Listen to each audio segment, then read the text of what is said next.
CTV News with Jack Morse.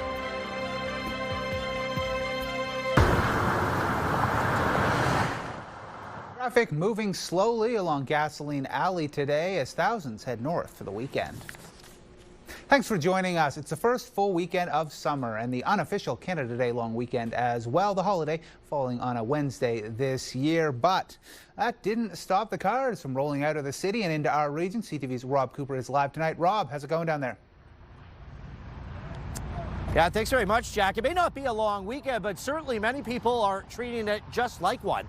Lots of people flocking into cottage country and surrounding area for the weekend. And this behind me is Highway 400. If it looks busy, it's because it is, of course. And police are saying it's going to be very much like this all weekend long.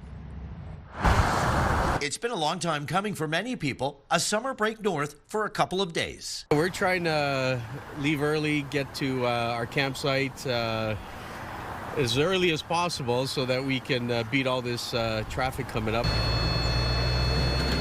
With the highways expected to be jam-packed for the next several days, police say they will be watching closely. We've seen far too many tragedies already. 164 people dead already this year, and that is up significantly over the same period last year. Police say the big four, seatbelt use, speed, distracted driving, and impaired driving, continues to be an issue on the roads. We look for those high-risk driving behaviors. We see it all the time. We see it consistently in fatal collisions. 14 of this year's fatalities have involved motorcyclists. People riding their bikes today say it can get awfully crowded on the 400 on busy weekends. We're a small target, you know, look in your mirrors, just pay attention to what's around you. Gas was going for $157.9 for regular in Gasoline Alley today. Many people choosing to stay a little closer to home to save costs. Others not so concerned. No, never changes my plans. Doesn't matter if it's $2 or $5. Just have a good time and be safe. All right, back live now along Highway 400. We're at the en route in Barrie. Police say it will likely be like this most of the weekend. And Jack, they are reminding drivers they will not only be on the ground, but in the air this weekend, looking for bad drivers. Reporting live next to Highway 400, I'm Rob Cooper, sending it back to Jack in the newsroom. Thank you, Rob. All right, KC, we heard it from Rob. People are going up to cottage country, but what kind of weather can they expect? Well, there's lots of ducks down here at the Barrie Marina. We're just right beside the Whibbit. You can almost swim out to it. It's so close. What kind of weather? Well, it's summer weather, Jack. Let's get right into it and talk about what we have to look forward to this first full weekend of the summer. And first look at the forecast, brought to you by, of course, our friends at thegraveldrivewayguy.com, your local gravel driveway expert. 22 degrees? Yeah, it feels warmer. The humidity values are soaring. They really are. Winds out of the west, 9 kilometers an hour. It's a pleasant wind. Yeah, it's kind of cooling. It's nice. You're going to need that, too. This is the temperature outside your door. As we speak, 22 degrees in Toronto, Newmarket, here in Barrie, Gravenhurst, Owen Sound, and Algonquin Park, where the wild things are. Let's talk about over the last 3 hours, radar satellite images. Yeah, we've had some active weather in our region. Depending on where you were, you could have even heard a couple of rolls of thunder. Coming up in just a few minutes' time, if that active weather is going to stick around all weekend long, partial weekend, or if it's going to drift away, unlike the Whibbit, which is anchored down here at the Barrie Marina. Looks like a lot of fun. Jack, we'll have all those answers coming up in just a few minutes' time. Back to you in the studio. All right, we'll look forward to it. Thanks, KC. Now, Barrie's beaches are officially open for the summer. Lifeguards back on duty at Centennial and Johnson's Beach, just in time for this weekend rush. The city reminding visitors to swim safe, keep beaches clean, and leave your pets and tents at home. You can borrow a free life jacket. Water quality is tested weekly. Waterfront parking rules are in effect, meaning most nearby streets will require a digital permit during peak hours. From hitting the beach to tackling the heat, the warmer weather on the way means the local health unit says extreme heat can lead to serious and even life-threatening conditions. You're reminded to stay cool, spend time indoors, drink lots of water, limit alcohol and coffee.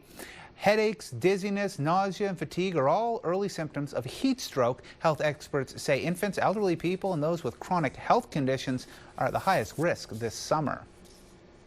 Before celebrating with Fireworks Canada Day, fire officials are reminding you to play it safe.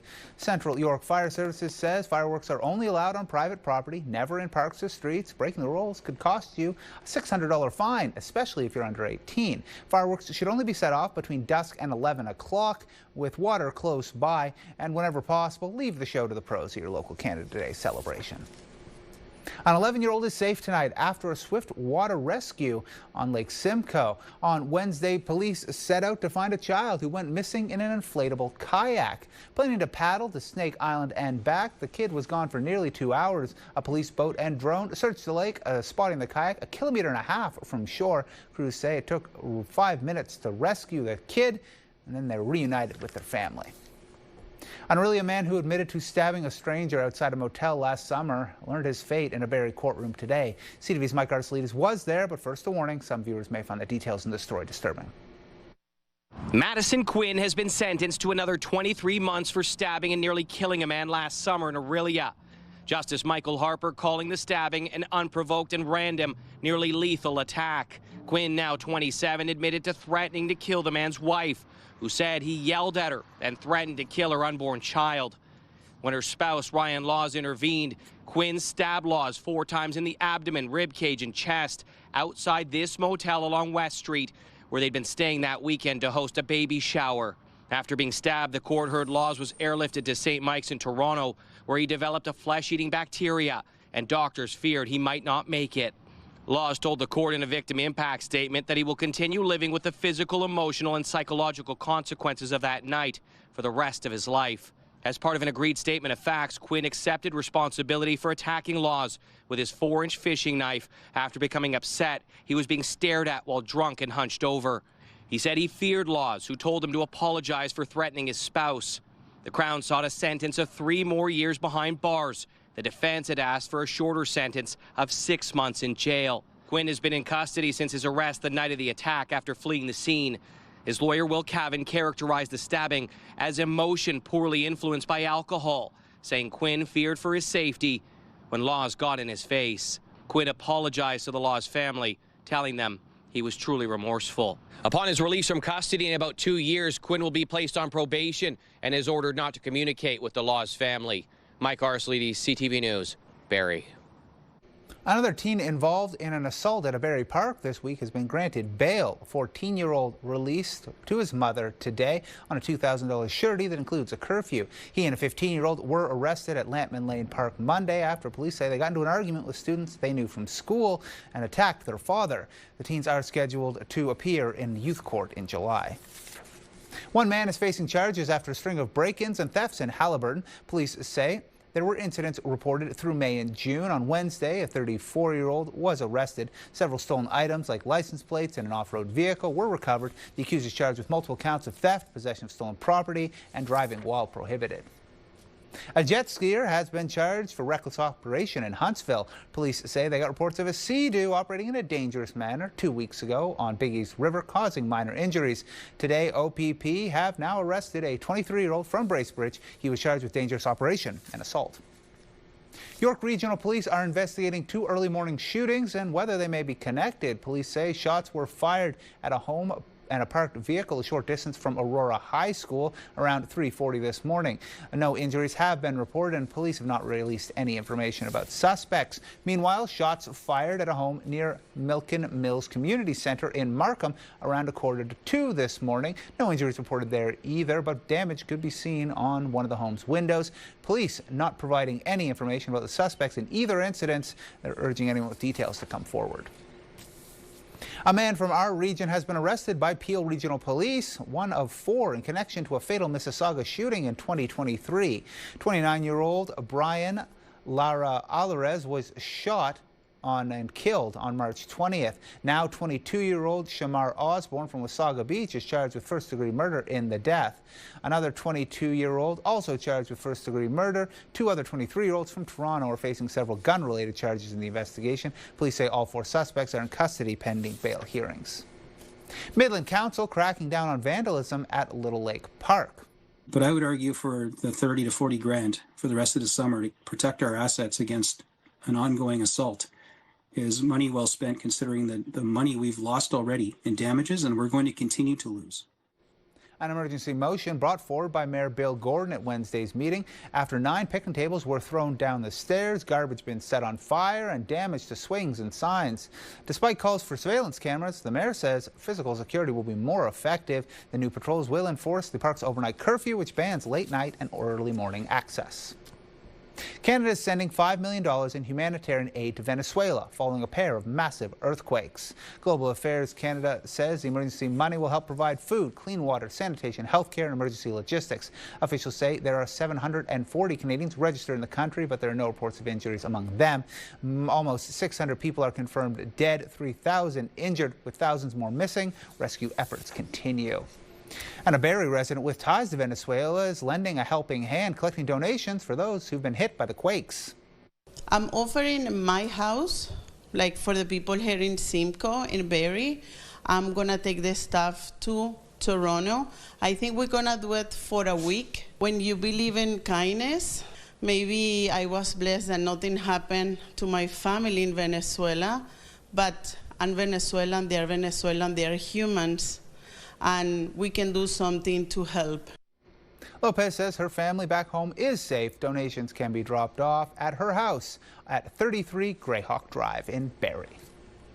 June is Pollinator Month, highlighting just how important bees, butterflies, birds, and other pollinators are to our ecosystems.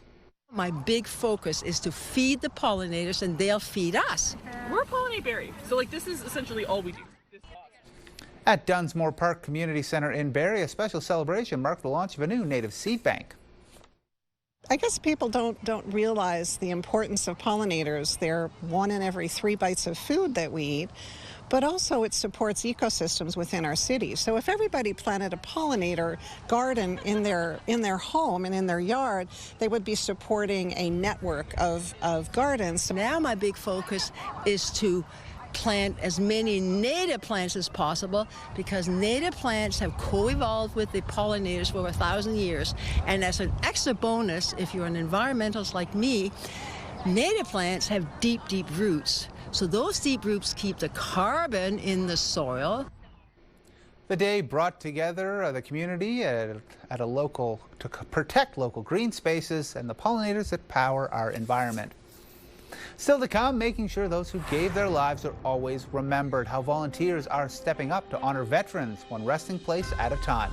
Plus, a first look at art inspired by one of Canada's most iconic parks right here in our region. You're watching CTV News Barrie.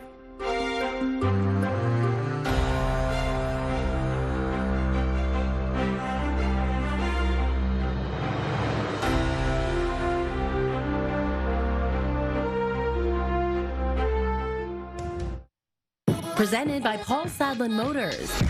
Music, it's a small community, so when something's really good, we all want to be part of it. We have an amazing music scene here. Having people come together in community, listen to some amazing local artists, brings the downtown alive. It brings our city alive. Troubadour Festival 2026 is going to be off the hook. We've got the Watchmen, Bahamas, going to be great.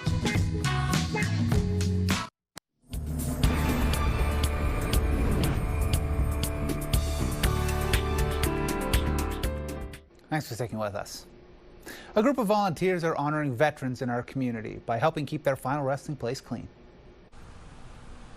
Wonder at times at what they went through, what they put up with, and the ones that didn't come back, I think about them, such as the young private here, 28th of February 1918. In some respects, you keep their memories alive. You at least it's a show of respect for what they, in some cases, paid the ultimate sacrifice. It's the least we can do. The group from the Barrie Legion cleaned 12 military tombstones at Union Cemetery this month. It's part of the Commonwealth War Graves Commission. These gentlemen gave their all, either overseas or while training here in Canada to go overseas. There are literally hundreds of veterans buried in Barrie Union Cemetery. Of those, the Commonwealth War Graves have 39 war graves. At this time, we have been assigned 12 of those war graves to maintain. In the future, as they need more maintenance, we will come out and tend those graves as well. So this is a great way to get the association together here in Barrie and to pay our respects to those veterans that have gone before. The Commonwealth War Graves Commission works to ensure those who died in service are commemorated properly so they're remembered forever. For more than 20 years, the Algonquin Art Centre has shown off some of the most beautiful moments in Algonquin Park in the air-conditioned comfort of one of Canada's busiest provincial parks. Art is something that I feel like is becoming more of a necessity, the same way that we need to find ourselves among nature, among water. Showcasing some of Canada's foremost wilderness and wildlife artists, the Algonquin Centre has a long-standing reputation for artistic excellence. The beauty of all of Canada's seasons reflected in the works, with new events and featured artists. This year it's David Ledbetter, and he's an artist from Gatineau, and he creates landscapes, and he really thrives in capturing the solitude of winter. Our main focus is connecting art with science and nature. So our visitors can come in after a long paddle and actually see where they're paddling, where they're hiking, and we create that direct relationship. And as you can see, even the gift shop offers some stunning pieces of art that you can take home. A night to celebrate local artists in Barrie, the McLaren Art Centre's summer launch. It's a beautiful thing to be back here and to have my own exhibition, and it's such a meaningful exhibition. 5 artists were on display last night, including Peyton Keeler-Cox, born and raised in Barrie, the young photographer showing Questions Nobody Asked Me, a look at family through the lens of a late family friend, Roy, who lived across the street. Over a decade, Peyton and Roy developed a close friendship. He trusted her family with his estate when he died. The exhibit is photos from the home he left behind, mixed with a lifetime of memories captured in snapshots. Family isn't blood, it's those that you connect with, those that you trust, and so I built a really beautiful relationship with Roy, and so did my family, and so he's very much a part of our family, so it's a beautiful thing to share how I feel and the relationship that I had with him and the trust that we shared. One incredible thing about the opening reception is you get to hear directly from the artists about their work, and you get insights that you wouldn't get from someone else or from me. This and other exhibits will be on display here until October. Doors are open Tuesday to Sunday, admission by donation. For all our local events, along with other stories, you can go to our website. That's where you can watch all our news live and online and find all our local stories and breaking news as it happens. Just head to ctvnews.ca/Barrie or scan that QR code on your screen right now. Still to come, our very own double rainbow in the sky shining over Kempenfelt Bay. But first, let's check in with Casey in the garden. First full weekend of summer down here at the waterfront, Jack. We're not at the garden. Let's talk Campfire and check out campfire conditions right across our region. And here we go. In Simcoe County, the fire danger is moderate, and the rating across Muskoka, well, that's moderate too. Campfire conditions brought to you by Presler Injury Lawyers. Call 1-800-JUSTICE. And justice, Abby says, is being served because school's out for summer. You're watching CTV News Barrie.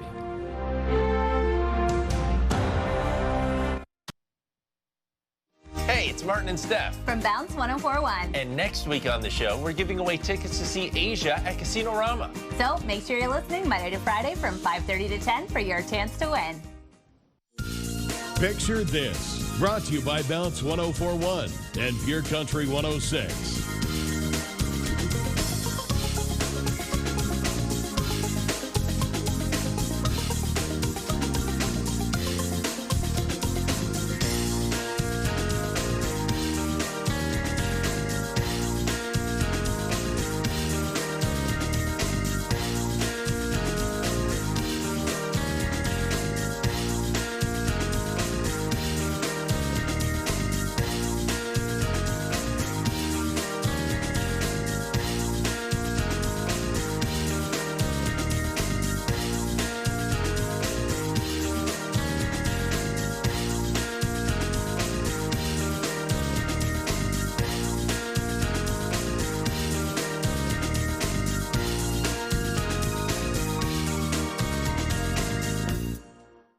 Thank you to everyone who sent in pictures of their dads this week.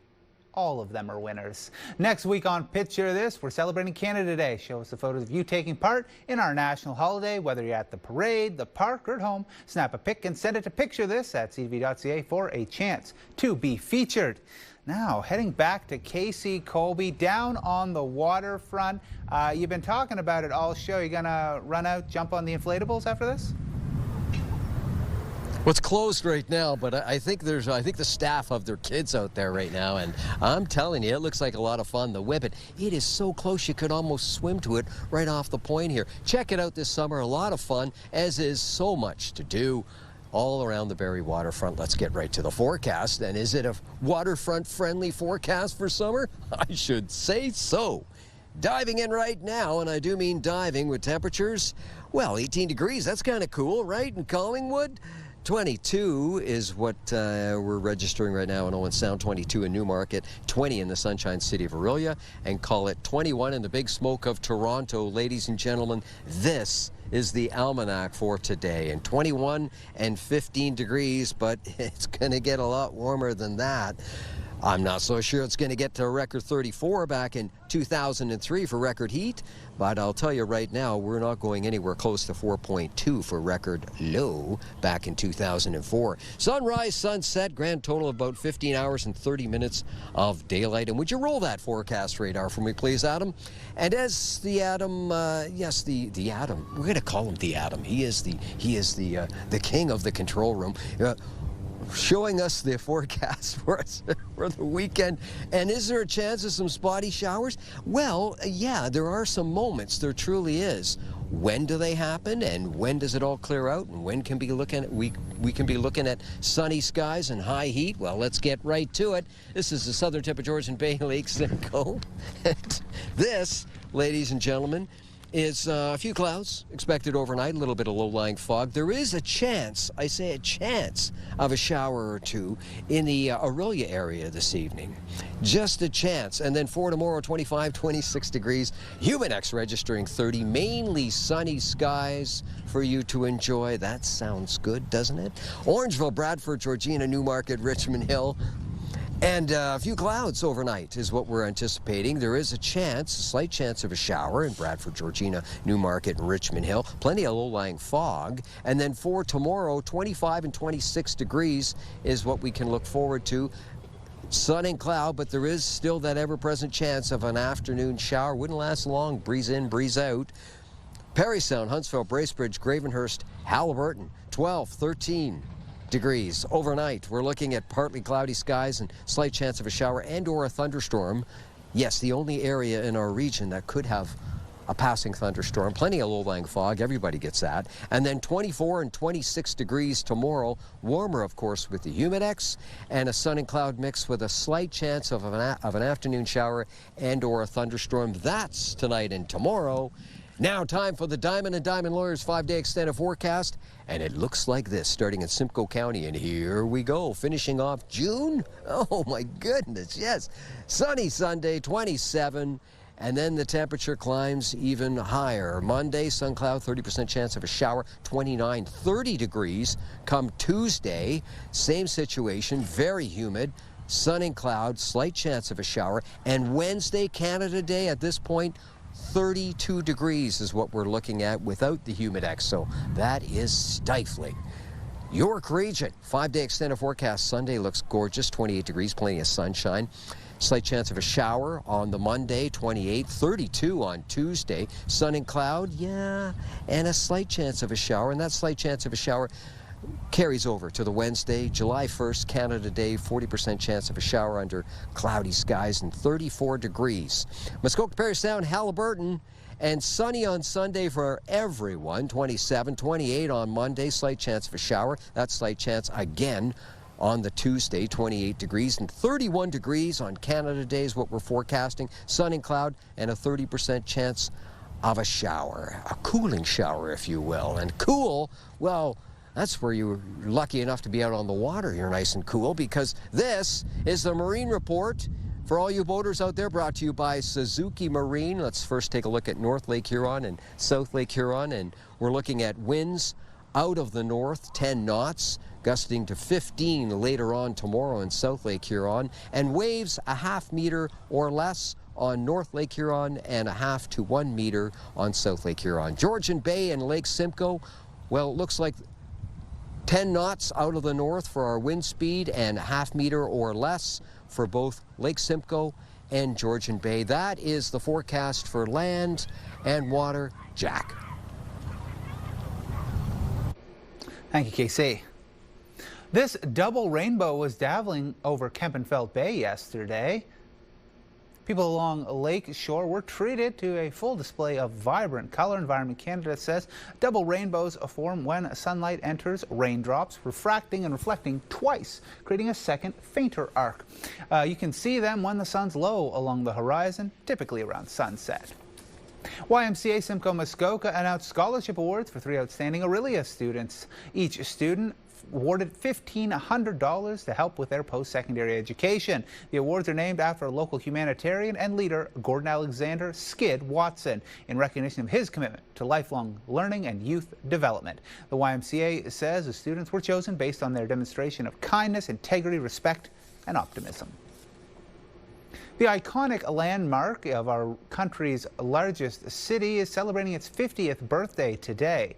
The CN Tower opened June 26 in 1976. At the time, it was the world's tallest self-supporting structure at just over 553 meters. A 50th birthday party held on the patio at the base of the tower today with games, music, and a takeaway of 553 cupcakes, one for each meter of the tower. There'll be a light show to celebrate the occasion. Still to come, Canadian punk rock icon coming to Barrie, Biff Naked. She takes the stage for a free charity concert with donations in support of Gilda's Club Simcoe Muskoka. Plus, we'll recap tonight's top stories. You're watching CTV News Barrie.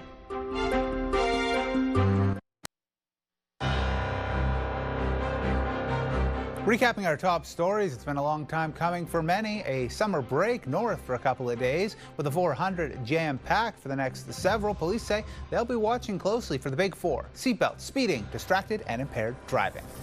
An 11-year-old is safe after police pulled them from the water Wednesday afternoon while kayaking on the lake. The current dragged the child 1.5 kilometers out into Lake Simcoe. A police boat and drone found the kid and brought them back healthy but tired to shore. 27-year-old Madison Quinn has been sentenced to another 23 months for stabbing and nearly killing a stranger last summer in Aurelia. Ryan Laws was airlifted to St. Mike's fighting for his life for 3 weeks after an argument between the two turned violent. Canadian punk icon Biff Naked is in Barrie this weekend for a show at Meridian Place. But it's no ordinary concert. It's in support of Gilda's Club Simcoe Muskoka. Now, she joins us now. Thanks for taking the time, Biff. Oh my gosh. I am so excited. Hello. Hi. Hi. So when you heard about the Community is Stronger Than Cancer Day in Barrie, what made you want to do the show? Oh, I'm excited about it for a million reasons. One, of course, because Gilda's Club is very dear to my heart. Not only because I was a fan of Gilda Radner's and know her story very well and how she did succumb to cancer. Also, it's her 80th birthday. Also, it's the inaugural walk, which is very exciting as a fundraiser, but I'm a cancer survivor myself. I was diagnosed with breast cancer when I was just 36 years old, so it's a big deal for me. It's very meaningful. So when people think of cancer, the first thing that jumps to their mind is all the medical treatment and all the trials and tribulations there, but there's another element to it. As a cancer survivor yourself, how important is it to get support from organizations like Gilda's Club? Honestly, the community and the fellowship, really, the sorority and the fraternity of other patients and the peer support that you get from other patients is integral to being able to survive and thrive as a patient and as a survivor. And also for the families, the support that you get emotionally and socially is absolutely, it gets you through even almost hand in hand with the treatment. So when you're thinking about choosing a set list, running through the show in your head, what do you consider when you're doing a show like this as opposed to, one of your regular performances? Well, I guess, because it's an afternoon performance, I want to keep it a little bit, it's a family affair, so I don't want to be too racy. But also, it's at the end of the walk, and so we do want to celebrate in a way. And songs like Lucky, for example, or I Love Myself Today are songs that are supposed to be kind of motivating and empowering. So definitely we're going to be playing songs like that people are familiar with and that hopefully continue to inspire people. So in dealing with your cancer journey, how important would you say that kind of motivation is to get you through it? Oh, it's everything. It really is. It's almost like having a fight song. And, to this day, I find that it still is motivating because no matter how far away from your treatment you are, you're still always thinking in the back of your mind. You're always kind of wondering if the other shoe's going to drop one day, and you never really get past it. You're always still trying to achieve wellness and stay healthy and keep thriving. So at the end of the day, at the end of the show, what's the message you want people to take home about Gilda's Club?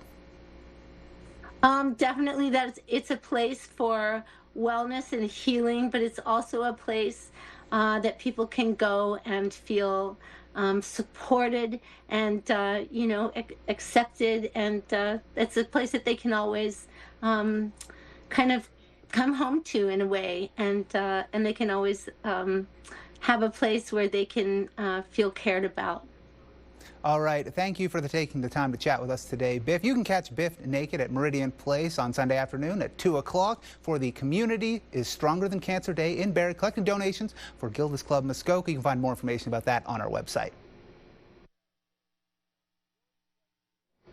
Sunday is PTSD Awareness Day, and while much progress has been made treating PTSD for Canada's first responders, a recent symposium examined areas where there's more to be done. Here's CTV's Pauline Chan. When you're a police officer, you're the one that's called for help. You're not the one that needs help.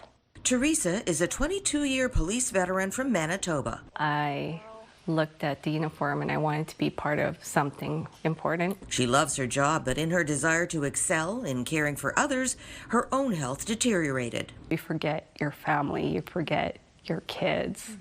In fact, it's like you almost want to avoid it. A couple of years ago, she left work and sought help, but it wasn't easy. I hate it here, I don't want to be here. So that was the first thing I noticed, right? So, but then as I got here and I met other people that have basically fought the same battle as me,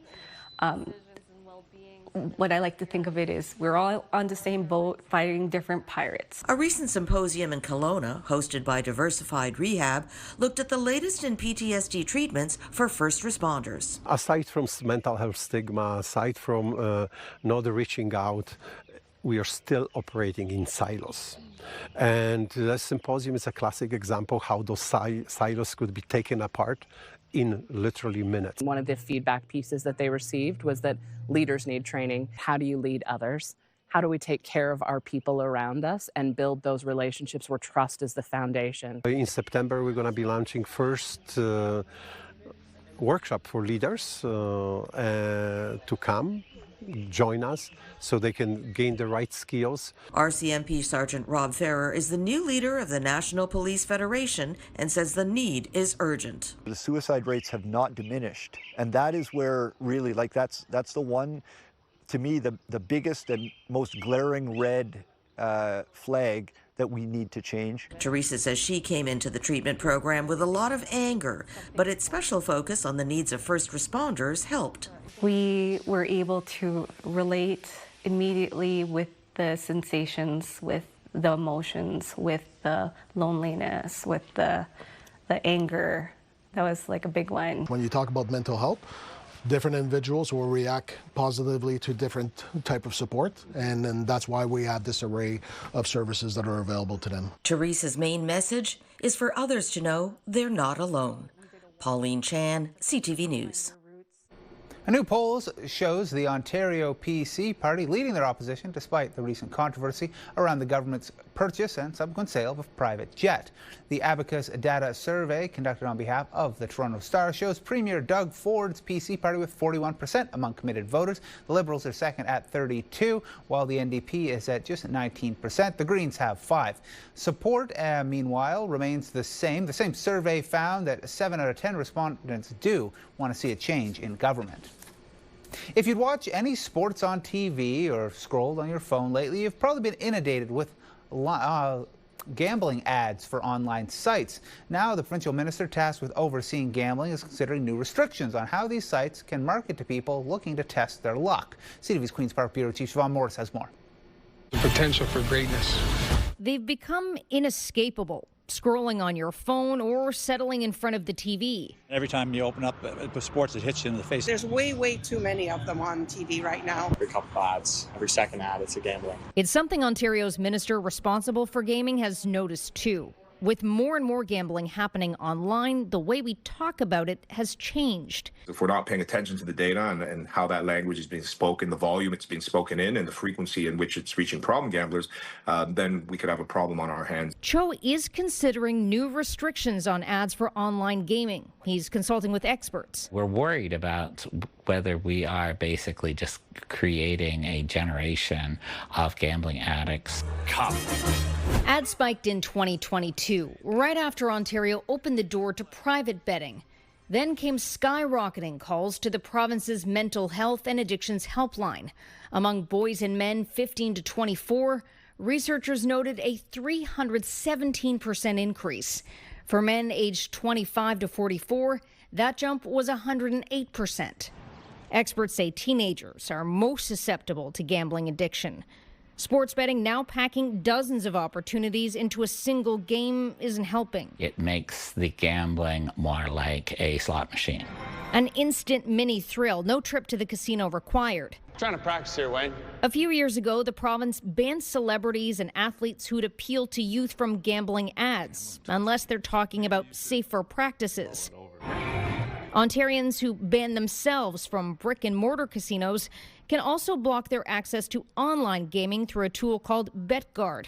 Critics say it's not enough. They prey on young people. They prey on, frankly, kids. They prey on people who are having a tough time. Ontario Liberals tried and failed to shut down ads for online gaming entirely. We're in a public health crisis. The first thing we can do is to actually reduce the advertising. Cho is looking at the United Kingdom.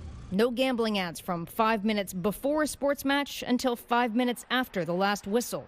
Nigel Turner is a fan. He'd like more honesty from ads, too. This is about having fun with your money, not about making money. And I feel there's too much of a focus on how much you're going to win. Cho wants some time to get this right, but promises an update soon. I've gone through this with family in terms of problem gambling online. And I know that days matter on this. Siobhan Morris, CTV News. In business news, RBC has been fined $4.25 million for violation of the Bank Act. The Financial Consumer Agency of Canada says RBC failed to transfer credits from deactivated credit card accounts to customers' new accounts. The agency says as a result, some customers got inaccurate monthly credit card statements and some were given additional charges. Between 2001 and 2024, more than 227,000 accounts were affected. Aside from the fine, RB says it's transferred and refunded $22.4 million and made a charitable donation of $299,000 for customers that they couldn't find.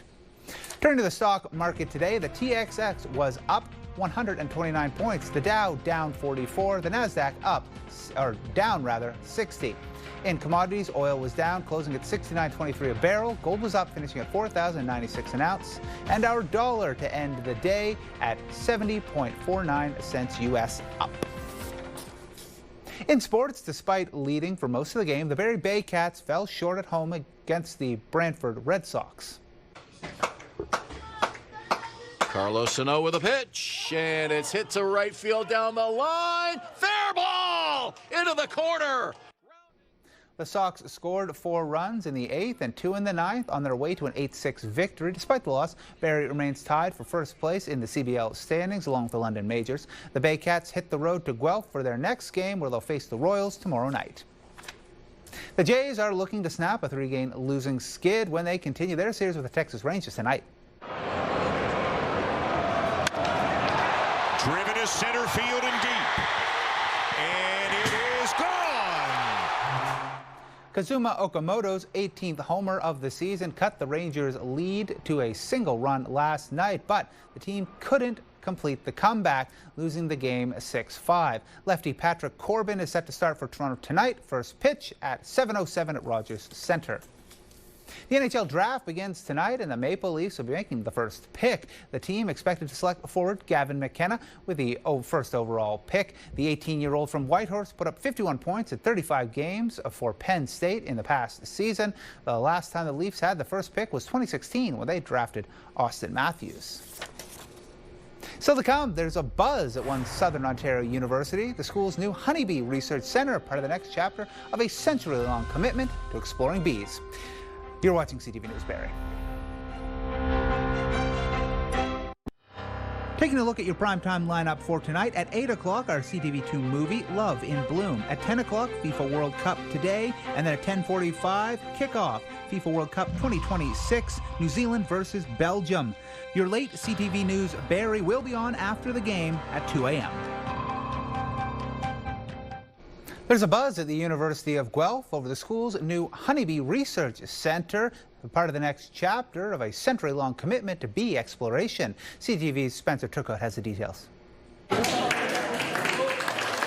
Honeybee research at the University of Guelph has a new home. It's an extension of our 130 years of doing work on apiculture science and supporting honeybee health and pollinator health. The newly opened facility replaces the cramped bungalow that housed the program for decades. Our lab was a bedroom. Our living room was our classroom. Now researchers, students, and beekeepers have room to grow. It's a 15,000 square foot research facility that was designed with intention in mind. Researchers helped design everything from the flow of bees and equipment through the building to specialized extraction, storage, and teaching spaces. Our research lab has very specialized functions. We have an incubation room where we can create the ambient conditions inside a beehive. The smart minds here can now study bee behavior and disease in controlled environments while looking at ways to strengthen hive health. And that work has implications far beyond honey production. In Canada, honeybees contribute $7 billion to the economy annually. A third of the food we eat benefits from bee pollination. 80% of that pollination is done by honeybee colonies. The expanded facility is also expected to increase the number of managed colonies on site, allowing for larger scale research projects. We managed about 320 colonies. Our goal would be able to expand that to 700 colonies. For anyone curious about the world of honeybees, the public can take a closer look during open houses this week. And as threats to bee populations rise, the hope is this new hive of innovation will be at the forefront of protecting our pollinators. Spencer Turcotte, CTV News, Guelph. Let's go to the waterfront with Casey Colby for Get Up and Go. Get Up and Go looks like this first thing tomorrow morning, 7 o'clock, right across the board. Barrie, Newmarket, Gravenhurst, a mix of sun and cloud, 14 and 15 degrees. Sounds like the start to a beautiful weekend. Jack. That's our newscast for tonight. I'm Jack Morse. Thank you for watching. Our 11 o'clock newscast has been delayed tonight for the World Cup. You can catch that at 2 a.m. Until then, good night.